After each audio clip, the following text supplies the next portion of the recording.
En la cápsula anterior, la número 1, estuve explicando todo lo que es los mecanismos de la radiación extraatmosférica, o sea, con atmósfera cero,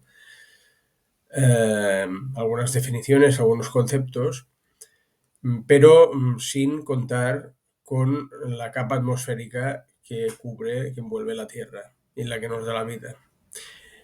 En esta cápsula vamos a acompañar los rayos de sol desde el inicio de nuestra atmósfera hasta la superficie de la Tierra, a nivel del mar, por ejemplo. ¿De acuerdo? Vamos a ver cómo la existencia de aire va a condicionar la propagación de los rayos solares y va a cambiar el espectro de esta radiación.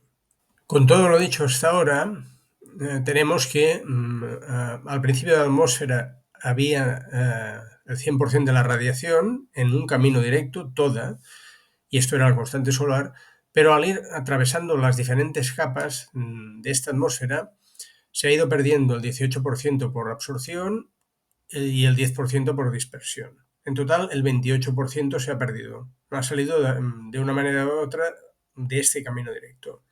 Con lo cual, hacia la Tierra, a la Tierra solo llega el 72%. Vamos a redondearlo a un 70% porque este 2% de redondeo pues puede ser fácilmente absorbido por la aleatoriedad propia de la composición de la atmósfera. O sea, vamos a redondear al 70%. Bien, entonces esto quiere decir que por camino directo va a llegar a la superficie de la Tierra el 70% de esos 1.367 vatios de metro cuadrado de la constante solar. Esto significa 957 vatios por metro cuadrado. De esa dispersión del 10% va a llegar a la Tierra, nos va a llegar el 7%. Total, vemos que es el 7%, la directa es el 70%, por lo tanto, lo que nos va a llegar dispersada a la superficie va a ser el 10%, va a ser un 10% de lo que nos llega por camino directo. Y hay una relación de 7 a 70. Hay que decir que la radiación directa, por camino directo, es aquella radiación que podemos concentrar con una lupa. Recordad, si habéis jugado con una lupa, ya sabéis que concentrando esos rayos directos se puede quemar el papel, ¿no? Pues eso es el camino directo. En cambio, la que viene dispersada, no se puede concentrar, porque viene de todas partes, no tiene un único camino de entrada. En principio es muy isotrópica. Tiene una componente no isotrópica, pero en principio es muy isotrópica. Bien. Esta radiación difusa, que es el 10% de lo que viene por camino directo, tiene diversas causas. Aquí he puesto una causa que es la dispersión de Rayleigh, que consiste en que digamos que las partículas pequeñas de la atmósfera lo que hacen es que con los fotones azules los dispersan, o sea, rebotan en ellas, ¿vale? O más bien los absorben pero sin hacer reacciones, sino que actúan como de antenas, estas pequeñas partículas de la atmósfera, y los reemiten con el mismo color hacia todas las partes de la atmósfera. O sea, concretamente esto que hacen estas partículas es restar del camino directo todo lo que son fotones en la zona del azul y lo reemiten al resto de la atmósfera. Esta es la causa por la que vemos la atmósfera de color azul. Justamente es esta. Observad que el Sol cuando se pone, que es cuando podemos verlo mejor, ¿vale? No nos impacta tanto sus rayos, ¿de acuerdo? Vienen más atenuados. Observamos que el Sol es rojo, es de color rojo. ¿Por qué? Porque le ha desaparecido el camino directo, esa radiación azul que la percibimos como si viniera de todas partes de la atmósfera. Bueno, de hecho viene de todas partes. ¿De acuerdo? Esto ya digo que son longitudes de onda bajas, son fotones muy energéticos y es de color azul, son de color azul. Hay otras partículas que no las he puesto aquí, que lo que hacen es constituir lo que se llama la radiación dispersa de Mie. Lo escribo por aquí, Mie.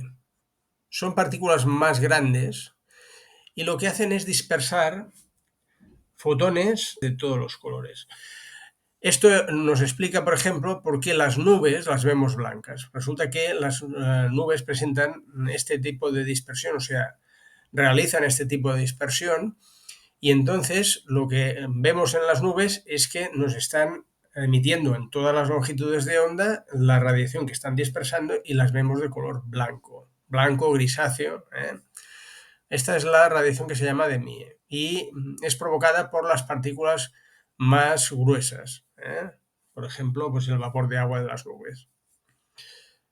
Bien, ya os he dicho antes, no se puede focalizar esta radiación y representa el 10% de la radiación directa. Con lo cual, nos entraba antes por radiación directa en la superficie de la Tierra 957 vatios metro cuadrado. Si añadimos este 10% extra de radiación dispersa, obtenemos que a nivel del mar hay 1050 vatios por metro cuadrado disponibles de radiación sobre superficie horizontal, pero con la radiación viniendo desde el cenit.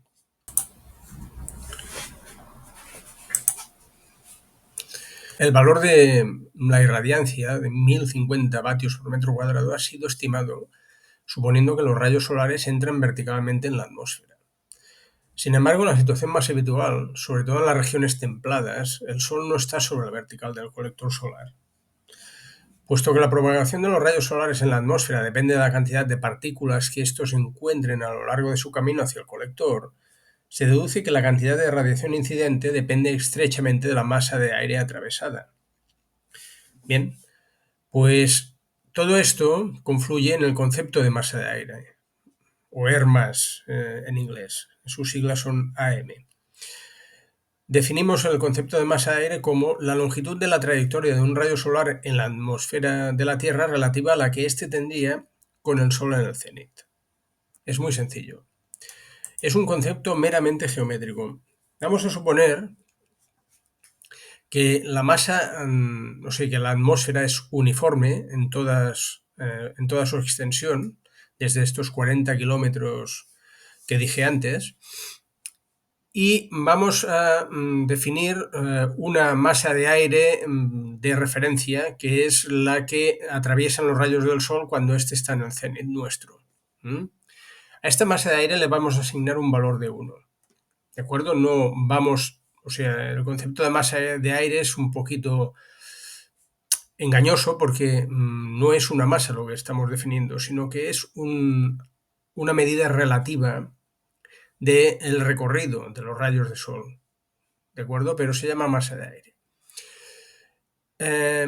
He dicho que si entra por el cenit este rayo de Sol, recorre en todos estos 40 kilómetros de atmósfera, recorre 1 de masa de aire.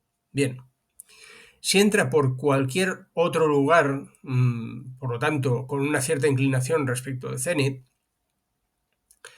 recorrerá una masa de aire mayor. ¿Vale? Esta masa de aire mayor se deduce geométricamente de una manera muy simple. Recordemos en trigonometría, si definimos un triángulo rectángulo, ¿de acuerdo? Donde uno de los lados es la masa de aire 1 de referencia y la hipotenusa es la masa de aire que el Sol recorre en aquel día en que estamos definiendo la masa de aire, en aquel día, en aquel momento, pues la relación entre el cateto que representa la masa de aire 1 y la hipotenusa, que es la masa de aire que vamos a medir o vamos a calcular, la relación entre estos dos, digo, es el coseno del ángulo cenital del Sol, ni más ni menos. Por lo tanto, la masa de aire que atraviesa el Sol con respecto a la que atravesaría viniendo desde el cenit, los rayos, es 1 dividido entre el coseno del ángulo cenital del Sol. Este concepto también es la secante. Recuerdo que es la secante del ángulo cenital del Sol. Bien, pues ya está definida la masa de aire, ¿eh? Sencillamente suponiendo una atmósfera uniforme, que no lo es, pero para el caso de la definición se toma como uniforme, pues tenemos que la masa de aire es el inverso del coseno del ángulo cenital del Sol en aquel momento. Os recuerdo que definíamos la masa de aire de los rayos del Sol fuera de la atmósfera como masa de aire cero.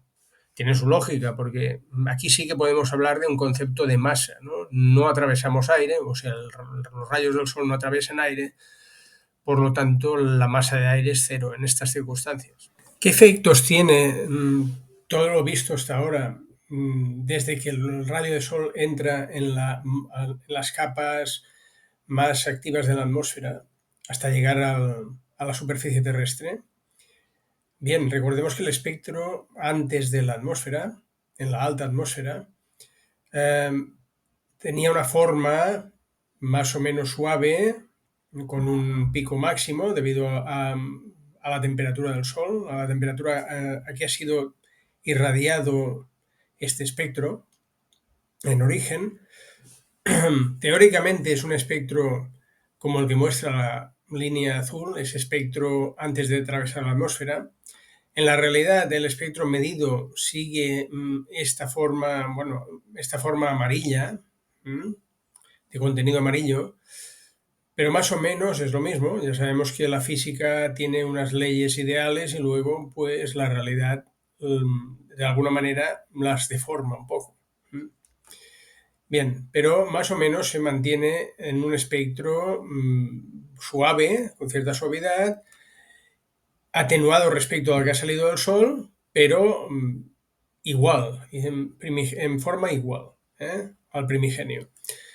Bien, ¿qué es lo que pasa? Pues debido a la absorción de las diferentes moléculas del aire y el polvo atmosférico, vemos que en general se reduce, la forma se mantendría, pero reducida, atenuada. Hay una atenuación debido a los efectos de la absorción y básicamente de la absorción.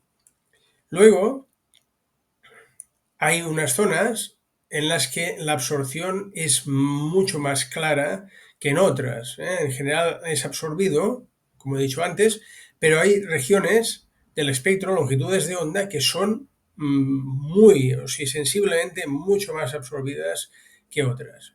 Esto es debido al vapor de agua, por una parte, y después al dióxido de carbono. ¿Vale? Tenemos aquí el efecto invernadero. El dióxido de carbono absorbe, pero después irradia esta emisión. No la saca hacia el espacio, sino que, como está en capas bajas, lo que hace es irradiarla al resto de la atmósfera. Bien, pero vemos que el vapor de agua y el dióxido de carbono, junto con la acción del ozono y otras moléculas y el polvo atmosférico, atenúan bastante el espectro de irradiancia. Hay que recordar que en la irradiancia que recibimos en la superficie terrestre ya no hay solo una componente del rayo directo, sino que también hay una parte que nos viene de todas partes, en principio de todas, y que es la difusa, la componente difusa. ¿De acuerdo? ¿Y esto cómo impacta en el espectro?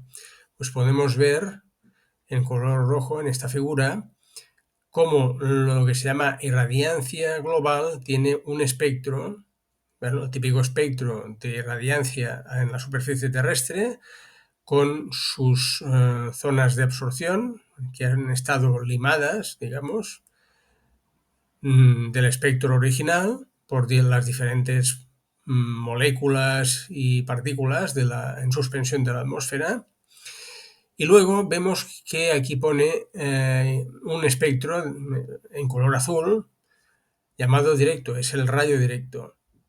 Este espectro es menor que el global, evidentemente, porque el global tiene también lo que es la irradiancia difusa sumada a este directo, tanto es algo menor, pero fijaos que es un porcentaje bastante importante de lo que es el global.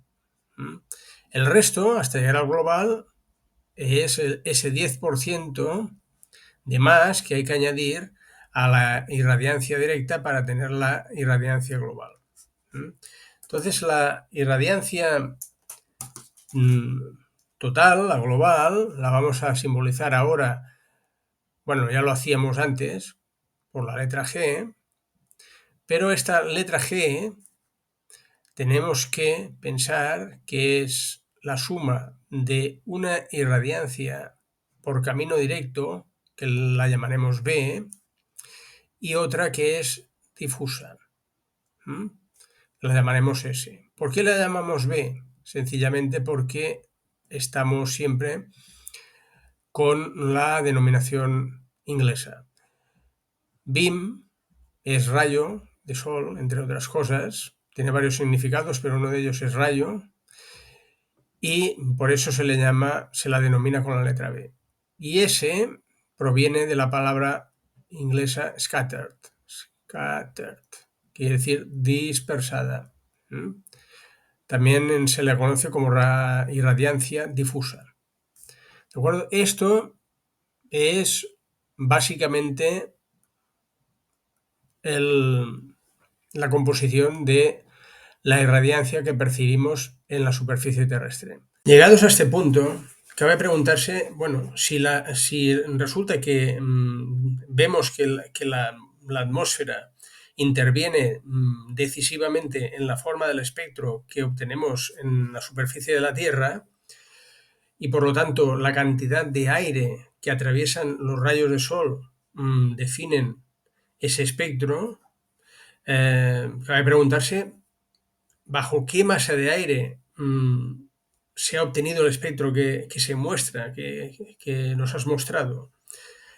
Bien, se va a decir que si bien el espectro para las diferentes masas de aire básicamente tiene una forma parecida, lo que no va a ser parecido son los niveles de irradiancia por cada longitud de onda que muestra, puesto que cuanto mayor sea la masa de aire que atraviesan los rayos, más atenuación habrá y por lo tanto este pico máximo será más bajo, entre otras cosas. ¿De acuerdo? Entonces, ¿qué masa de aire, o mejor dicho, para mostrarme el espectro, me tienes que decir qué masa de aire, a qué masa de aire corresponde ese espectro? Bien, entre todas las masas de aire hay una que juega un importante papel en cuanto a la caracterización de los módulos fotovoltaicos. Esta masa de aire es la 1,5. O sea, es una masa de aire que viene de dividir 1 entre el coseno de un determinado ángulo cenital del Sol. ¿Cuál es este ángulo? Bueno, es fácil matemáticamente de verlo. El coseno de ese ángulo es el inverso de 1,5. Bien, pues resulta que ese ángulo es 48,2 grados. O sea, la masa de aire a 1,5 corresponde a un ángulo cenital del Sol de 48,2 grados. ¿Por qué 48,2 grados y no otro valor? Bueno, en principio, este estándar se pensó en Estados Unidos, ¿vale? En Estados Unidos, y coincide más o menos con la media del ángulo cenital del Sol de todo el año al mediodía solar en prácticamente todo el país, menos Alaska y puede ser que menos Hawái también. Pero la parte más original de los Estados Unidos, en promedio, los mediodías solares, pues resulta que se caracterizan por que el Sol tiene un ángulo cenital de 48,2 grados. Esta es una cosa. Y hay otra cosa que explicaré más tarde cuando hagamos la integral de este espectro y obtengamos la irradiancia correspondiente. En todo caso, este AM1,5, claro, es verdad de que tenemos ya la masa de aire, pero ya os dije que la masa de aire básicamente es una distancia relativa recorrida por los rayos del Sol. No hablamos de kilos de aire. Es una masa relativa, perdón, es una distancia relativa a cuando entran los rayos del Sol por el cenit. La cantidad de aire o la más bien la estructura de ese aire que atraviesa los rayos del Sol a 48,2 grados de ángulo cenital varía mucho con el tiempo y con la estación del año y etcétera, etcétera. Podemos aquí poner muchos factores porque es bastante aleatorio. Entonces, las condiciones para obtener este espectro AM1,5, que es una referencia de medida para los módulos fotovoltaicos que se venden en el comercio, proviene de un estándar, es un estándar o unas condiciones de test americano denominado ASTM, esto viene de la Asociación de la Sociedad Americana, perdón, para las pruebas y los materiales. Prueba en inglés es testing, es American Society for Testing and Materials. Entonces, este estándar tiene el número 173 para este tipo de espectro. O sea, es un espectro AM1,5 global, o sea, contiene las dos irradiancias, la directa y la difusa o dispersada, y por eso se llama 1.5G de global, y es ASTM, le tenemos que acompañar con ASTM 173. Ahora vamos a proceder a integrar ese espectro AM1,5. Este archivo archivo de Python que estoy ejecutando en Colab también tenéis el archivo fuente en el campus digital, en la carpeta dedicada a este fin. Bien, voy a proceder a ejecutarlo en Google Colab. Para ello ya he entrado dentro. Y ahora lo primero que se hace siempre es montar la estructura de archivos donde tendré tanto Python, la biblioteca Python PVLIB, ¿vale? Creada por el NREL en Estados Unidos, ya os la presenté el otro día, y lo que voy a hacer es crear la estructura donde estará esta biblioteca, además del archivo donde hay contenido el espectro AM1,5G en formato Excel.